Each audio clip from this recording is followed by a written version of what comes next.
रियासत तेलंगाना में महकमा पुलिस में 16,000 से ज़ायद मुलाजिमतों पर तकरार के लिए नोटिफिकेशन जारी किया गया।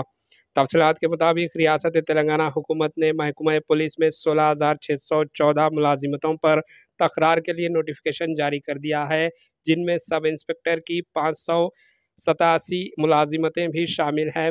महकमा पुलिस में सिविल AR, SAR और TSSP में कांस्टेबल और सब इंस्पेक्टर की जायदादें शामिल हैं। ऑनलाइन तरीके से दरख्वास्तें दाखिल करने की सहूलत फराहम की गई है।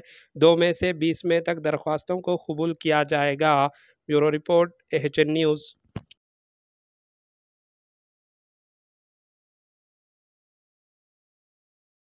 हमारे HN न्यूज़ को सब्सक्राइब करिए ताकि आपको नोटिफिकेशंस आते रहे वक्त पर।